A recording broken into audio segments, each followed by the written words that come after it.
채팅창에 질의나 참여 소감을 나눠주시면 그때 오디오를 켜고 발언할 수 있는 기회를 열어드리도록 하겠습니다.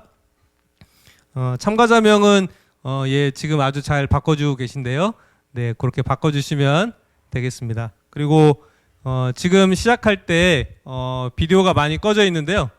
비디오는 잠깐이라도 좀 시작할 때 켜주시면 좋겠습니다. 그리고 중간에 개인적인 상황이 있을 때 그때 꺼주시면 되겠습니다. 네, 지금 비디오를 켜주실 수 있는 선생님들께서는 네, 비디오를 좀 켜주시면 감사하겠습니다. 네, 말도 잘 들어주세요. 예, 그러면 그리고 저 발제를 할 때 중간중간 소감이나 궁금한 사항이나 이런 부분 있으시면 채팅창에 이렇게 질문을 소감을 남겨주시면 되겠습니다. 그리고 발언을 희망하시면 저희가 연결해서 같이 목소리를 좀 듣도록 하겠습니다. 그러면 오늘 참가해주신 발제자분과 논찬자분 소개하도록 하겠습니다. 먼저 발제자 두 분 선생님 모셨습니다. 한국교원대에서 오신 김성천 교수님이십니다. 네, 안녕하십니까. 예, 두 번째 발제자는 서울교육연수원 원장님으로 계신 함영기 선생님이십니다. 네, 반갑습니다. 반갑습니다. 예, 논찬자 네 분 소개하겠습니다. 오늘 논찬자는 특별히 그 교원단체, 다양한 교원단체들의 목소리를 듣고 싶어서 여러 교원단체에서 선생님들을 모셨습니다. 먼저 실천교육 교사 모임에 계신 이하늘 선생님 모시겠습니다. 안녕하세요.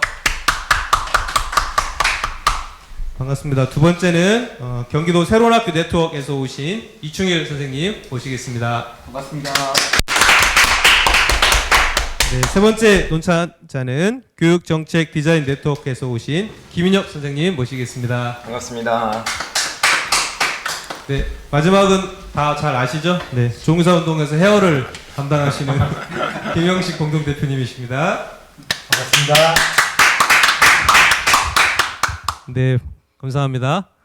첫 번째 그 발제 듣기 전에 현장 연결해서 요즘 학교 일상은 어떤지 좀 학교 풍경을 좀 들어보고 싶습니다. 지난 2차 토론회 때 고등학교 상황 연결해서 들었는데요. 오늘은 초등학교 상황은 요즘 좀 어떤지 요즘 초등학교 생활의 모습을 좀 들어보도록 하겠습니다. 서울에서 근무하시는 이정 선생님, 네, 마이크 켜주시고 네, 이정 선생님 현장 이야기 좀 들려주셨으면 좋겠습니다.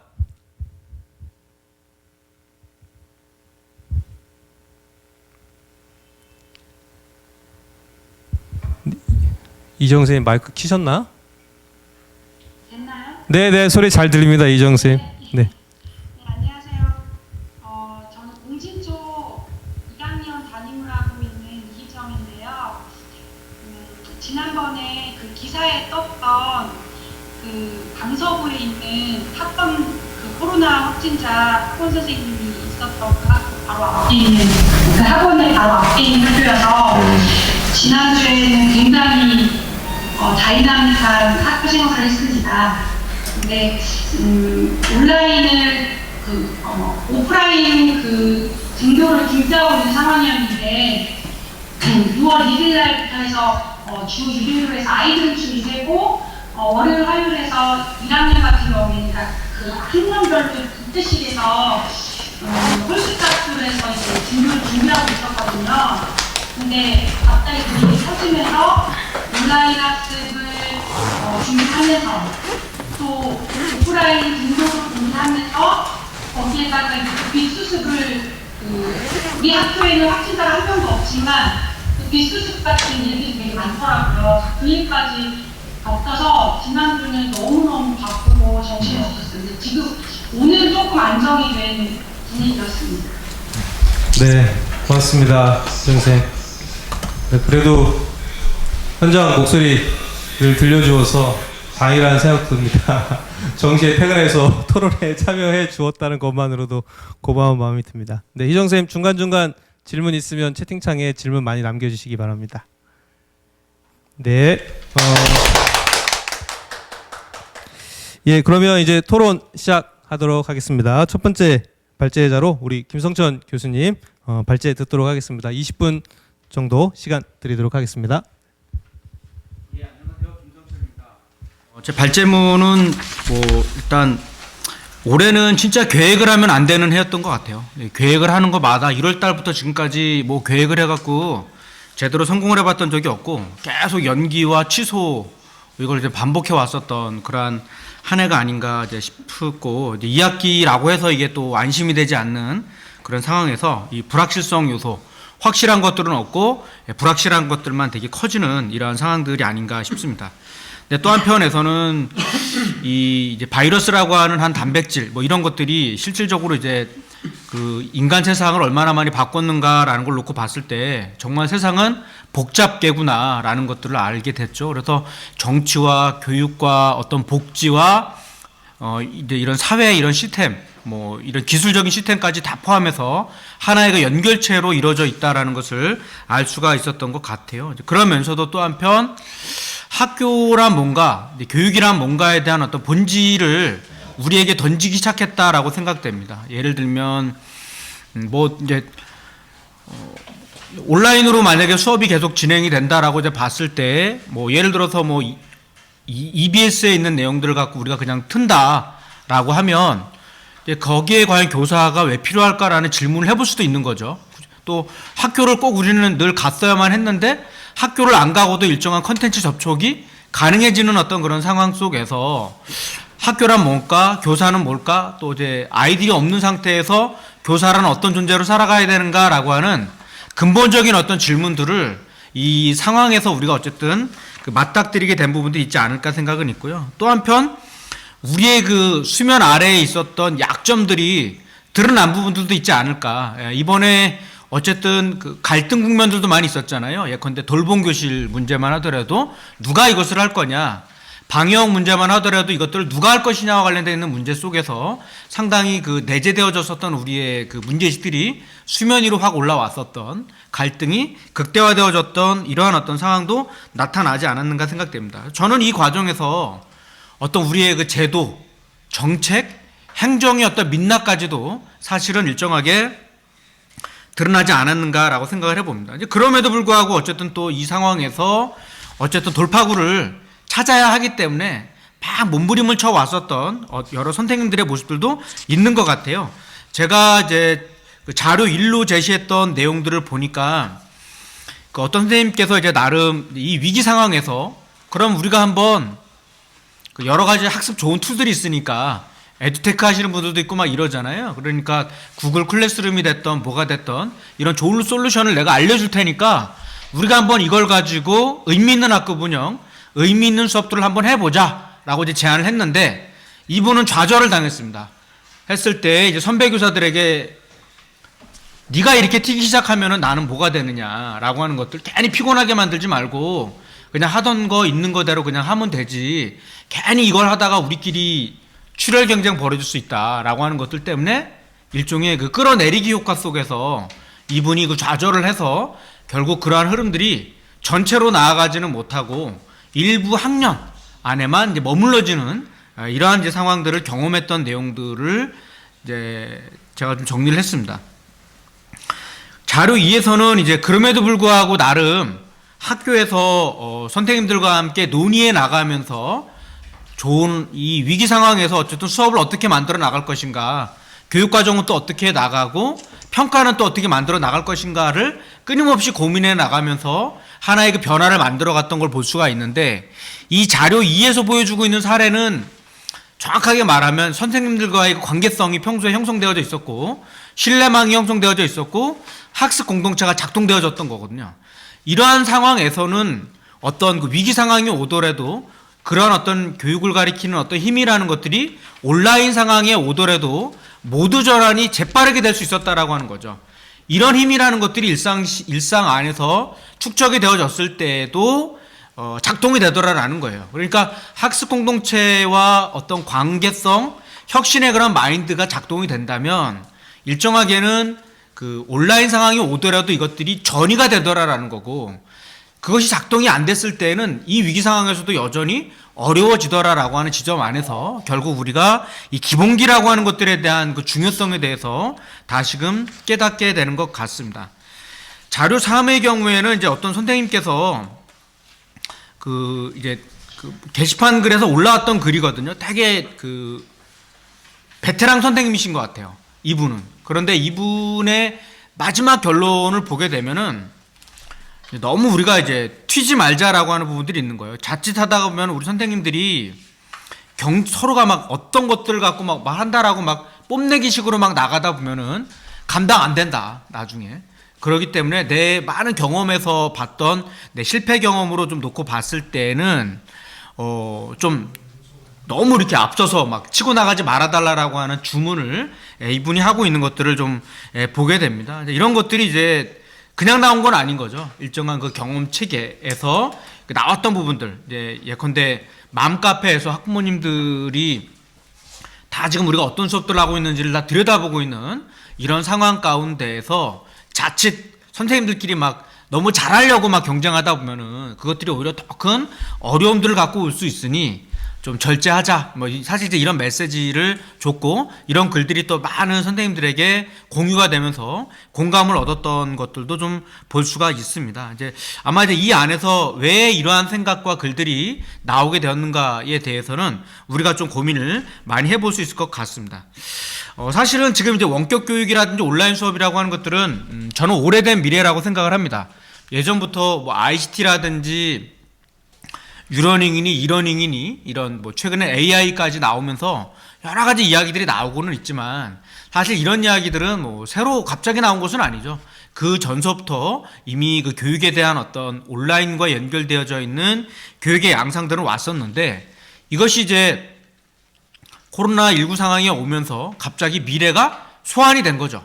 강제로 소환된 미래가 되는 겁니다. 왜냐하면 이제 이러한 그 시스템에 대해서 우리 안에서는 거부 반응도 있었습니다. 그리고 이 효과성에 대해서 우리가 좀 자신하기 어려웠던 점들도 있고 실제 교육이 갖고 있는 전통적인 어떤 사람과 사람과의 어떤 만남이라는 것들이 작동되는데 이 대면하지 않고 작동되는 거에 대해서 갖고 있는 우리의 거부 반응이 일정하게 있었거든요. 그러다 보니까 스마트 교육이다 뭐 이런 얘기들이 에듀테크다 이런 얘기들이 나와도 일정하게는 우리 안에서 선긋기를 해왔었던 모습이 있었습니다. 그런데 상황이 이제 뭐 대면 수업 자체가 어려워졌던 상황이 오다 보니까 좋던 싫던 간에 생존하기 위해서라도 우리가 이제 일정하게 이것들을 받아들일 수밖에 없었던 그렇기 때문에 이제 강제로 소환된 미래다라고 이제 이런 말들이 나오게 되어졌던 과정에서 어쨌든 이 과정에서 이제 우리는 이런 경험들이 일정하게 그 축적되고 있는 그러한 상황들이 놓여져 있다라고 이제 보여줄 수 있을 것 같습니다. 이 안에서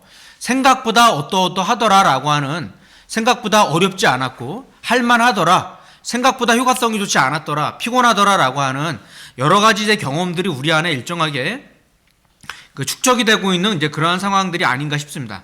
그래서 이제 이런 온라인 교육이라는 것들은 어쨌든 최대 장점은 시간과 공간을 넘나드는 어떤 그러한 수업 패턴들을 보이게 된다라고 하는 것들이 가장 큰 강점인 것 같아요. 앞으로 이제 이런 것들이 다양한 플랫폼으로 구성이 되면 내 수준에 맞춰서 능력에 맞춰서 갈 수 있는 부분이다. 그러니까 미래 교육의 핵심은 표준화된 교육 체제를 어쨌든 깨는 건데 이 표준화된 교육 체제를 깨서 일정하게 학생들의 어떤 수준에 맞춰서 갈 수 있는 특수교육 쪽에서 많이 얘기했던 그 UDL이라고 하는 개념, 보편적 학습 설계라고 하는 개념이 현실에서는 되게 어렵지 않을까라고 봤었던 건데 이것들이 일정하게는 기술 에듀테크라고 하는 방식들을 통해서 구현될 수 있는 가능성이 있겠다라고 하는 것들로 볼 수 있을 것 같습니다. 그런데 쟁점은 있죠. 이런 온라인 교육이라는 것들이 한때는 이제 대체제로 갈 거다라고 봤는데 지금 이제 막상 우리가 이런 경험들을 하다 보니까 대체제까지 가긴 좀 어렵겠다라는 판단들을 하면서 일종의 그 보완제로서의 어떤 요소들이 있겠다라고 하는 지점이 있는 거죠. 왜냐하면 실제 그 교육의 본질인 만남, 사람과의 어떤 그 정서적인 교감, 어떤 언어와 비언어적인 어떤 상호작용이라는 것들이 없는 상태에서 관계성이 형성되지 않은 상태에서의 온라인 교육만으로 학습 효과를 끌고 들어간다는 것들이 일정하게 그 한계성들이 나오고 있다라고 하는 지점 안에서 오히려 공동체성이라든지 관계성이라든지 사람과 사람과의 어떤 의미 있는 상호작용이라고 하는 것을 더 갈구하게 되는 이러한 상황들이 좀 오게 되면서 역설적으로 에듀테크가 이 대체제가 보다는 오히려 보완제적인 성격으로 갈 수 있지 않을까라고 하는 이야기들이 저는 좀 상당히 형성되고 있지 않을까라는 지점인 거고요. 또 하나는 이제 문화적인 요소인 건데, 과거에 우리 교육에 있어서는 소위 이제 그 고경력 교사들이 교육에 있어서의 그 주도권을 가지고 들어갔었습니다. 근데 이 에듀테크 국면 하에서는 약간 바뀌게 되는 것이죠. 오히려 이 젊은 교사들이 빠르게 정보를 습득하고 에듀테크를 갖고 들어가면서 적용해 나가는 요소들이 있게 되면서 이 교육에 있어서의 그 주도권이라고 하는 것들이 오히려 고경력 교사 시스템에서 저경력 교사 혹은 중경력 교사로 좀 바뀌는 이러한 어떤 양상들이 있게 되는 것 같아요. 그래서 이 지점에서는 앞으로 고경력 교사들이 가지고 있는 그 어떤 경험 체계와 저경력 교사들이 갖고 있는 이 장점들이 어떻게 하면 잘 결합이 돼서 하나의 그 승수 효과를 만들어내게 할 것인가라고 하는 것들이 일정한 그 어떤 이제 우리가 고민해봐야 할 어떤 부분이라고 좀 보여집니다. 근데 저는 이제 이 지점에서 가장 아쉬웠던 지점들은 이 행정과 학교의 그 민낯이라는 것들이 일정하게 좀 드러난 부분이라고 좀 보여지는데요. 하나는 이제 그 이제 교육청에서 일하는 방식들 혹은 교육부가 일하는 방식들에서 갖고 있는 한계성들이 고스란히 드러났었던 거죠. 뭐 단적인 예로 그 예컨대 뭐 계약 일정에 대한 정보를 교사들은 전혀 알지 못한 상태에서 마음 카페를 통해서 혹은 언론을 통해서 알아가야 되는 이러한 상황에서 가지고 온 그 교사들의 어떤 소외감이라는 것들이 일정하게 작동이 되었고요. 두 번째로는 이 온라인 시스템에서 을 고려하지 않았던, 그러니까 이 행정 체계가 갖고 있는 철저한 오프라인 중심의 그 행정 체제가 이 혹은 관료주의 체제적인 어떤 행정 체제가 현재 이 코로나19 상황에 대응하는 데 있어서 대단한 그 걸림돌로 작동했던 거죠. 그러니까 빠르게 유연하게 대응을 해 나갔어야 되는데 이런 것들이 좀 되게 늦게 작동이 되고 있는 상황이었습니다. 그럼에도 불구하고 세월호 참사가 가지고 있었던 교훈 삼아서 과거보다는 좀 빠르게 어떤 움직였던 것들을 봐요. 그래서 현장에서 요구가 들어왔을 때 그래도 좀 빠르게 반영되긴 했었지만 여전히 그 현장의 그 요구들을 그 제도로 반영하는 데 있어서는 일정한 그 지체 현상들이 좀 나오지 않았는가라고 하는 지점이 있고요. 또 하나는 이제 이 교육 자치와 학교 자치의 위기가 일정하게는 왔다 또 보여줍니다. 그러니까 이제 이 특수한 상황에서는 당연히 그 질본이라든지 교육부가 가지고 있는 어떤 결정력이라는 것들을 우리가 따르고는 있는데 이 과정에서 교육감의 존재감은 얼마나 있었을까? 학교의 존재감은 얼마나 있었을까? 즉 교육 자치와 학교 자치라고 하는 것들로 봤을 때는 예를 들면 뭐 시골 같은 데에서는 뭐 애들 뭐 두세 명이 있고 이런 데에도 있고 청정 지역들도 있거든요.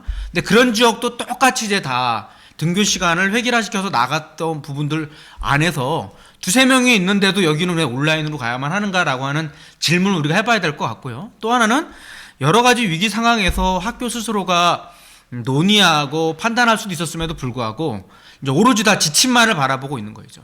지침이 없으면 안 되면 판단들이 안 되고 다 유보하는 부분들이 있었던 것 같아요. 그러다 보니까 그 누구도 책임지지 않은 상태에서 사건이 터지면 누가 책임질 거냐의 문제가 작동이 되다 보니까 일정하게는 우리 안에서 뭐 학교도 마찬가지고 교육청도 그렇고 교육부도 그렇고 관료주의가 상당하게 작동이 되면서 그 안에서의 자치라고 하는 것들이 일정하게는 실종될 수밖에 없었던 부분들. 그래서 이 과정에서 오히려 교육부가 상당한 그 주도권을 가지고 들어갈 수밖에 없었던 부분이 있지 않았는가라고 하는 고민들도 해보게 됩니다.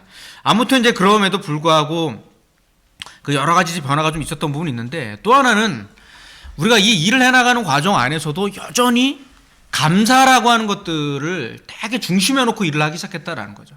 이 일이 지침에 위배가 돼서 혹시 우리가 감사를 받는 것인가 안 받는 것인가 라고 하는 것들을 갖고 나아가는 부분들이 있는 것이죠. 이제 그러다 보니까 예컨대 온라인 수업에서의 50분과 대면 수업에서의 50분이 같을 수가 없거든요. 일정하게는. 근데 이런 것조차도 우리가 똑같은 규정과 틀 안에서 움직이는 이러한 어떤 행정의 경직성이라고 하는 것들이 상당히 나와 있습니다. 그래서 앞으로 우리 김혁동 박사가 그 경기도교육연구원에서 했던 그 보고서를 보게 되면은 그 학교에 무수히 나와 있는 그 지침과 규제가 있는데 실질적으로 현장의 관점에서 이 지침과 규제를 봤을 때 한 절반 이상은 폐지해도 상관이 없더라라고 하는 부분들이었거든요. 이제 이런 의미에서 앞으로 이러한 규제를 어떻게 혁신화해 나갈 것들인가라고 하는 부분들을 상당히 이제 고민할 수밖에 없지 않을까라고 하는 지점입니다. 미래 교육에 관련되어 있는 내용들의 핵심은 이제 어쨌든 이제 표준화된 체제에서 개별화된 어떤 체제로 어떻게 나아갈 것인가, 이 경직된 체제를 어떻게 하면 유연화된 체제로 나아가게 할 것인가, 학교의 그 완결형 구조인 닫힌 학교 자체가 어떻게 하면 넘나들며 배우는 이러한 어떤 경계선들을 좀 더 허물어내는 시스템으로 나아가게 할 것인가, 이 네트워크 체제를 어떻게 구축할 것인가라는 것들이 전반적으로 나아가고 있는 어떤 그 고민인 것 같아요. 자, 그러면 이제 어떤 방향으로 앞으로 미래 교육 체제가 나아가야 될 것인가에 대해서 말씀을 좀 드리고 마무리를 하도록 하겠습니다. 저는 우선 첫째는 경험의 축적이 여전히 중요하다고 생각을 해봅니다. 사실 우리가 다 가보지 않은 길들을 갖고 있기 때문에 일정한 그 경험 축적이 좀 필요하다고 봐요. 그러니까 온라인 수업 안에서도 보면은 어떤 식으로 이것들이 작동이 되어야 아이들의 눈빛들이 반짝거리고 효과성을 높일 수 있는가, 아이들의 그 집중력을 높일 수 있는가라고 하는 소위 그 대면 수업의 원리라는 것들이 일정하게 통용되는 것들도 있지만 온라인 수업 안에서 갖고 있는 그 매체 특성을 고려한 그 효과성의 영역들은 우리가 계속 더 누적해 봐야 할 영역이라고 보여지거든요. 이런 이제 지점들을 우리가 어떻게 학생들의 학습 동기를 유발하고 상호작용을 또 촉진시켜 나가면서도 효과적인 어떤 지식 축적들을 가능하게 나갈 것들인가. 예컨대 이 온라인 안에서의 그 평가라는 시스템들은 어떻게 나아가야 될 것인가. 제가 볼 때는 이 상대평가 시스템에서 이제 절대평가 체제로 바뀌어야 될 것 같아요. 이게 바뀌어야지만 좀 더 그 덜 민감한 체제 안에서의 어떤 그 평가 체제가 가능해질 수 있지 않겠는가라는 그런 상황 안에서의 어떤 기록과 축적과 공유와 나눔이라는 것들이 동일시하게 이런 어떤 코로나19 상황에서도 좀 축적될 필요가 있지 않을까라고 보는 거고요. 두 번째로는 결국 이 에듀테크라고 하는 것들 자체가 목적이 아닌 것이죠. 에듀테크라는 것들도 사실은 하나의 도구다라고 하는 것이죠. 우리의 어떤 본질과 기본을 놓치지 않는 그런 틀 안에서 우리의 그 여러 가지 대면에서 나와 있었던 한계성들을 보완해 줄 수 있는 어떤 그러한 부분들이 아닌가 싶습니다. 다만 과도한 기술 만능주의, 이것도 우리가 좀 경계해야 되고요. 그러나 전통적인 교육만 고수하려고 하는, 저는 일명 에듀테크 세국주의라고 얘기하는데, 이것도 우리가 좀 경계해 나가면서 우리의 어떤 보완제로서의 이 요소들을 어떻게 가지고 들어갈 것인가라는 것도 고민해 봐야 되겠다. 세 번째로는 이 기회에 우리가 이제 우리 교육에 대한 어떤 새로운 체제를 디자인하자. 그러니까 현재 우리나라의 교육은 김영삼 정부 때 만들었던 1995년도의 체제, 즉 531 교육개혁안 체제가 현재까지도 오고 있는 거거든요. 정권은 바뀌었지만 그 밑그림은 여전해요. 근데 문재인 정부 하에서도 사실 아직 우리 교육에 나아가야 할 그림을 그리고 있다라고 생각은 안 합니다. 앞으로 이제 저는 뭐 평생교육이라든지 직업교육이라든지 이 고등교육 쪽에 대한 어떤 새로운 전망들을 좀 보여주면서 유초중등 교육이 따라갈 필요가 있는데, 이런 어떤 지점 안에서 이 코로나19가 이걸 넘어서서 앞으로 이제 미래 교육에 대한 어떤 새로운 틀거리, 이걸 좀 그릴 필요가 있지 않겠는가라고 생각을 해보게 되고요. 네 번째로는 이제 우리 교육에 있어서의 어떤 이제 곧 있으면은 이제 뭐 유튜브라든지 뭐 인터넷상으로나 이제 얼마든지 우리가 지식이라고 하는 것들에 다 접촉할 수 있는 그런 상황들이지 않습니까? 그랬을 때 그럼 우리 교사들은 어떠한 역할과 기능을 해야 될 것인가 라고 했을 때에 아마도 이제 지식 전달자의 모습으로는 안 된다라고 하는 것들이 이제 전반적인 결론인 것 같아요. 그런 관점에서의 어떤 촉진자로서의 모습이라든지 코디네이터로의 어떤 모습에 대한 역할들이 상당히 있을 것 같은데, 그렇게 되면은 이제 결국 그 어떤 기존에 우리가 놓쳤던 교육들, 좀 더 의미 있는 교육이라든지 배움에 있어서의 심층성이라는 것들을 어떻게 보완할 것이냐, 인성교육이나 시민교육이나 예체능 교육이나 감성교육이라든지 이 지역교육과 같은 것들을 놓쳤던 부분들을 어떻게 우리의 교육과정 안에서 수업 안에서 설계해 나갈 것인가라는 것들이 고민이다. 또 하나는 이제 이 불평등이라고 하는 문제들도 나타났다라고 하는 거죠. 에듀테크라는 관점을 통해서 잘 따라오는 아이들의 가정들은 잘 따라오겠지만 여전히 그 취약했던 아이들의 경우에는 더 어려울 거다. 수업을 따라오기 어려운 지점들이 있을 텐데 이런 아이들을 우리가 어떻게 지원해 나갈 것들인가. 그래서 복지라고 하는 것들이 단순히 무상급식 이런 차원이 아니라 이제는 정말 학습 복지라고 하는 관점에서 학습에서 제기되어져 있었던 최소한의 기준에 따라오지 못하는 아이들을 누가 어떤 식으로 지원해 줄 것인가라는 것들이 또 고민이 아닌가 싶고요.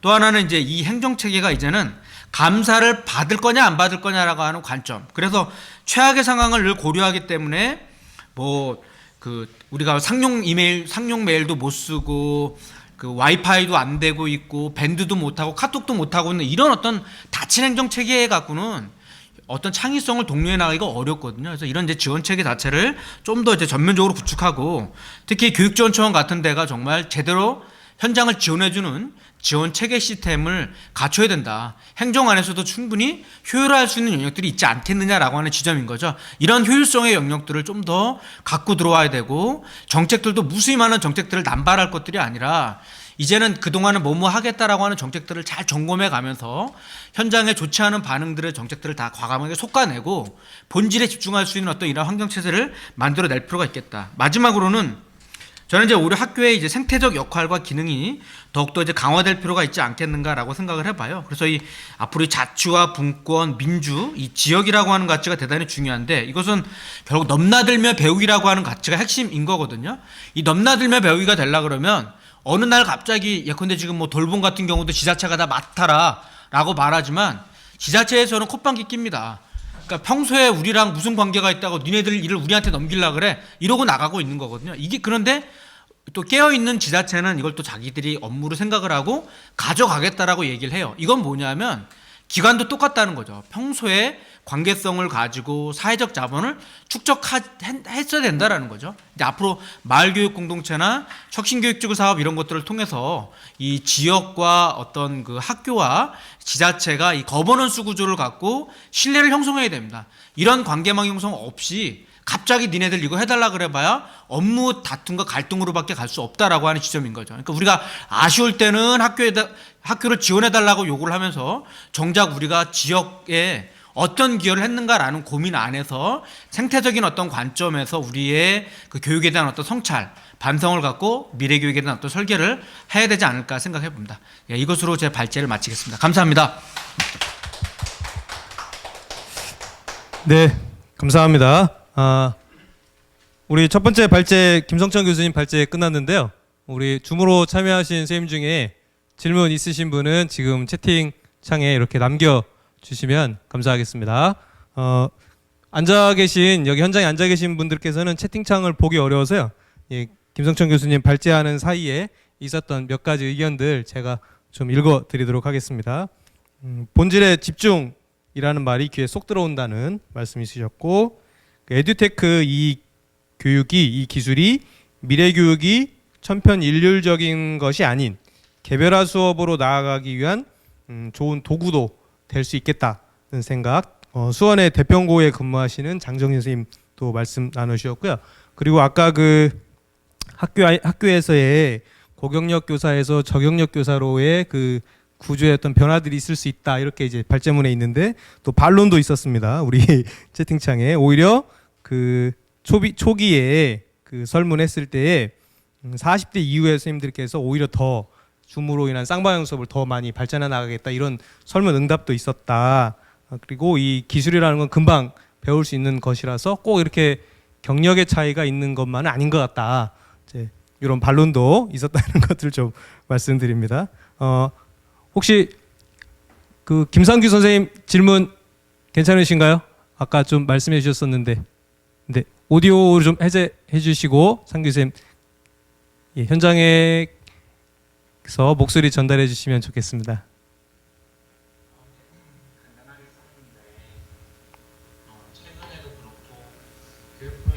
에 따라서 등교 계약이 바뀌고 뒤집히고 학생 수가 3분의 2였다가 저는 수원에서 근무하는데 3분의 1로 바뀌고, 그래서 A 그룹, B 그룹 했다가 이제 A 그룹, B 그룹, C 그룹 해야 되고, 이런 상황에서 학교 교육이라는 게 일주일 계약이 주간학습 안내도 내보내기 힘든 그런 현실이라서 꼭 내보내는 건 아니지만 그런 부분들이 교육에 대해서도 조금이라도 최소 일주일이나 2주일이라도 좀 우리나라 교육부가 전에 토론회에서도 묘실금 정책이라고 들었던 것 활동만이라도 흑주라도 아니면 상주라도 좀 고정된 정체를 보여줄 수 있는 이상입니다.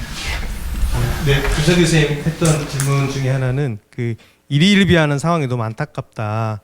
좀 이 상황에서 학교 자체의 역할이 무엇인지 학교가 다 정해놨는데 띡 하고 3분의 1로 줄이세요 이렇게 하니까 그 부분이 좀 있었던 것 같습니다. 어떻게 지금 바로 일단은 이제 뭐 이제 교육부 자체가 이제 사실은 이제 일반직 중심 조직이거든요. 이제 그러다 보니까 뭐 그 안에 이제 전문직들이 물론 있기는 하지만 되게 이제 중심적인 역할을 하고 있다고 보기 어려운 구조입니다. 그 예산이나 감사나 조직에 관련되어 있는 힘들은 사실은 이제 행정고시 출신하셨던 분들이 비고시파들은 뭐 거의 힘도 못 써요. 교육부에 가면은 이제 그런 구조적인 어떤 한계성 속에서 제가 봤을 때는 그 현장과의 그 괴리 이격 현상이 상당히 심해졌다라고 좀 보여지고요.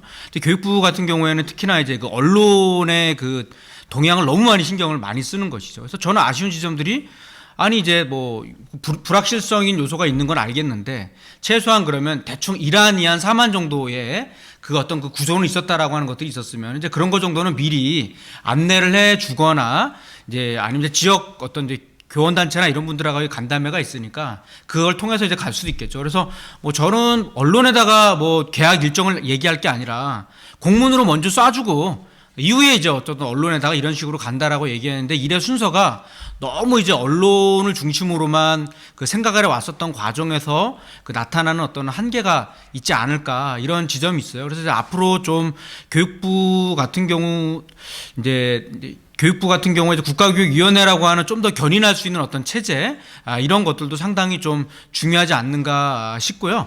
그다음에 이제 교육부 같은 경우도 보면은 뭐 예컨대 교수학습 과장이라든지 교원정책과 이런 쪽은 거의 이제 고시 출신들이 지금 일을 하고 있거든요. 그게 아니라 현장에 있는 분들이 그 자리에 좀 들어가셔서 역할 좀 해줘야 되는 부분들이 있는 거죠. 그래서 이 기회에 교육부가 왜 이런 식으로 일할 수밖에 없었는가 자체도 한 번쯤 우리가 좀 욕만 할 게 아니라 이 구조적인 어떤 대안까지도 우리가 좀 한번 고민해 볼 필요가 있다라고 생각되고 두 번째로 저는 그 이제 우리가 이제 교육자치, 학교자치에 대한 이야기를 되게 많이 하잖아요.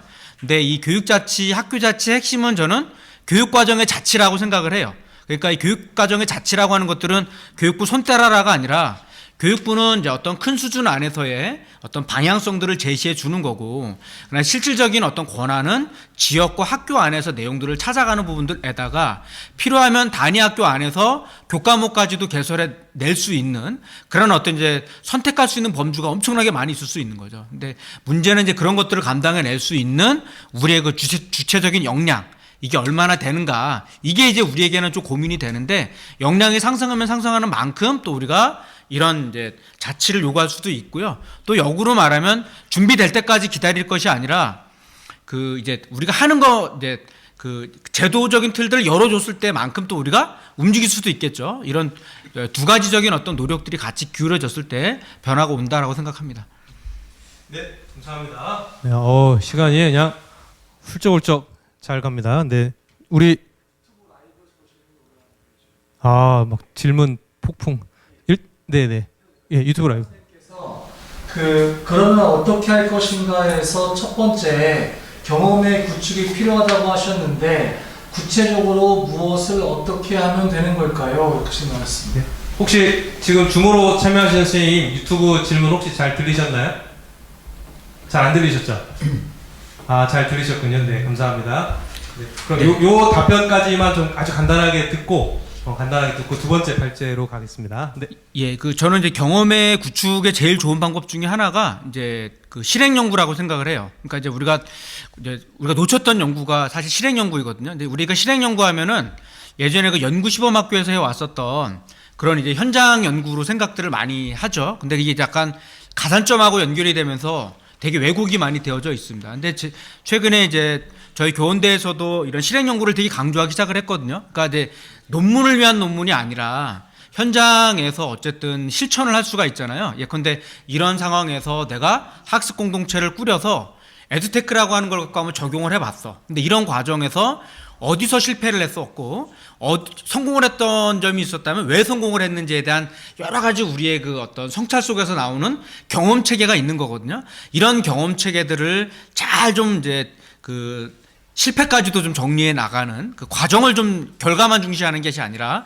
과정과 실패까지도 정리해 나가는 것들이 축적되면 좋겠고, 연구까지는 아니다라고 하더라도 최근에 우리 선생님들이 또 책을 많이 내거나 또 블로그 같은 거로 많이 얘기도 하고 또 유튜버 같은 거로 많이 하잖아요. 그래서 내 경험 안에 머물러 있는 이런 지식 체계들을 좀 더 이제 여러 사람들에게 공유할 수 있는 그런 공유 지식으로 어쨌든 좀 변화해 나가는 과정을 저는 경험의 축적이라고 말씀드리고 싶습니다. 네, 감사합니다.